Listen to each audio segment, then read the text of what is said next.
What movie ending ruined the whole movie for you? The Circle seemed to be a film warning of the dangers of sharing too much online only to do a complete 180 on the message at the end. The Circle has so bad. It felt more like indoctrination from a government than a movie. It is never okay to give up everything about yourself. I actually really enjoyed the first half, but yes, that ending to made the entire movie make zero sense. I think I tried to forget watching the movie. I totally forget the ending. Edit. OMG NVM. Just read the plot on Wikipedia and everything rushed back. Yes. Mixed messages throughout the whole f***ing movie. Downsizing. Great concept that could have been done without the forced love story. What bothered me most about that movie was at the very beginning when the wife just bailed at the beginning of the downsizing procedure and they continued to downsize Matt Damon. They signed up for that together and she literally ran out. Why wouldn't they wake him up and tell him, look, your wife's freaking out, maybe you want to go talk to her? That's a very good point I hadn't considered. My only counterpoint would be maybe she was scheduled to go through the procedure after him or something. Yes, she was scheduled to go on the next batch. About halfway though that I forgot they were small and it just became an apocalypse plan film. I remember feeling frustrated about this when I watched it. It was like they got bored halfway through and shoehorned in a whole other film's plot. Which is a shame because the initial premise was set up really well and there was a lot of fun they could have had with it. The marketing around this pissed me off so f***ing much. Watch the trailers back and it's advertised as a comedy. I went expecting to laugh. I got some weird-ass disaster movie with a flimsy "we're running out of resources" message. And the dude has a fetish for stumps. Yeah man. I had great expectations after watching the trailer. Great concept got muddled by a bad romantic plot. How it ends. It wasn't altogether a bad film, but that final scene sure made it one. A movie titled How It Ends, which ironically doesn't have an end. That movie made me so pissed off. It wasn't even a satisfying happy ending. It's like they got through filming 80% of the movie and thought fuck it, can't be arsed, and just stopped. War of the Worlds. The whole family was fine in their house, and the son was there, even though he ran into a war zone, and he was wearing the same clothes. WTF. Yeah, and correct me if I'm wrong, but didn't he basically run into the war zone for like no reason? I seem to remember him just saying I have to do this, but there really didn't seem to be any explanation for why he felt that way. I interpreted it as like, he had this morbid curiosity and wanted to try to see the aliens up close, as some kind of final discovery of the unknown before he died. Was an extra in that movie, for the scenes including the one you're talking about.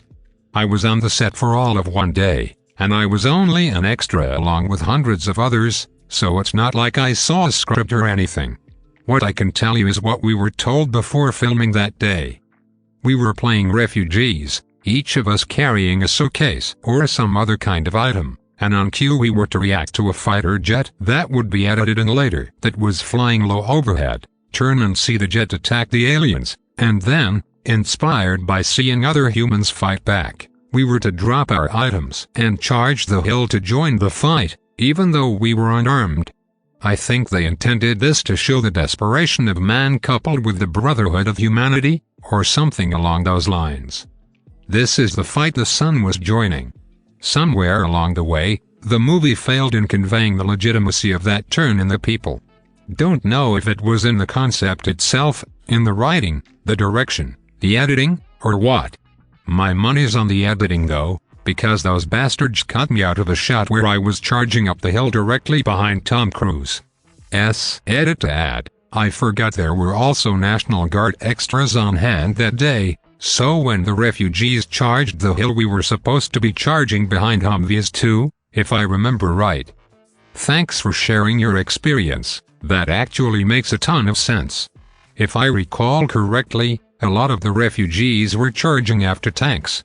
I think they failed in conveying this because don't hear anything from the refugees, no cheers, no battle cries, no shouts of anger or see them actively trying to fight back, like grabbing weapons from fallen soldiers or jumping on a tank.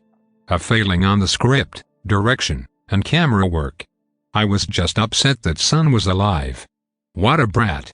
Watching that movie, I was rooting for the aliens. My Sister's Keeper. Especially since I read the book.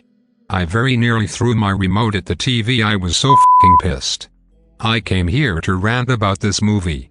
The book ending is actually pretty good. It's entirely out of left field and renders the main story tragically pointless.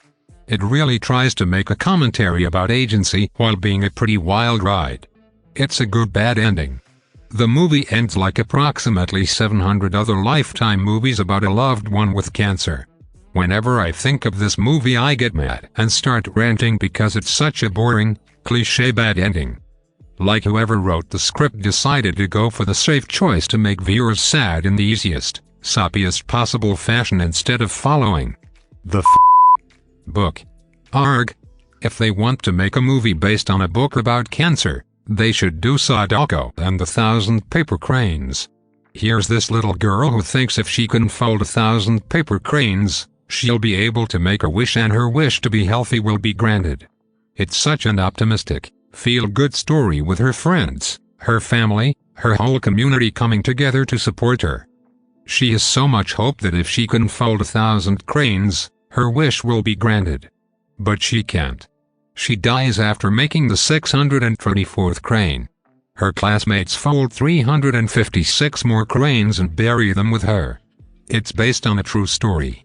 Holy shit, you just opened up a jar of repressed memories of me reading that in 4th grade. Then having to fold those stupid birds. There's a shitty little movie called The Secret Village. Kind of a dumb film, but it had a decent build-up. A reporter is sent to a village in order to investigate what's happening in the village. Over the years, the village had suffered repeated infections of ergot, a fungus that grows on wheat, and while she's there, she uncovers this twisted cult that is in the town, and it gets a neat paranormal slant to it. And as she investigates more and more, the more the cult gets angry, and it seems the cult is actually behind the poisonings. And then, only to find out in the end of the goddamn movie, none of that shit ever happened. It turns out ergot can cause psychosis. She hallucinated all the stuff she was investigating. It was just a poor unfortunate village that kept getting poisoned for whatever reason. No ghosts, no cult, nothing. The movie. Weren't the Salem witch trials likely caused by ergot? That sounds right. Another significant factor was bored, angsty, sociopathic teens who knowingly made false accusations. It's comforting to know humans have historically always been shitbags and that we really have a hard time learning from the past actions of humanity.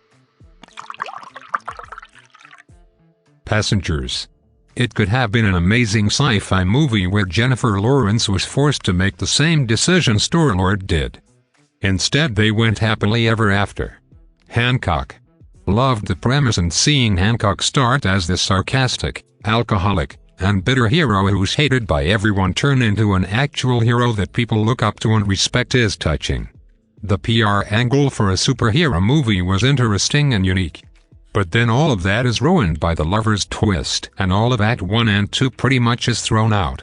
I'm fine with either the superhero PR angle or the tragic lover's angle, but they're way too different, and the latter is introduced too suddenly. Hancock really feels like two separate movies stitched together. Whenever I watch it now I just turn it off after Hancock stops the bank robbers. Perfect ending for that movie. Justice League. F***ing Superman gets resurrected and immediately beats the shit out of Steppenwolf. The conflict was just gone. The heroes had no difficulty after he came in,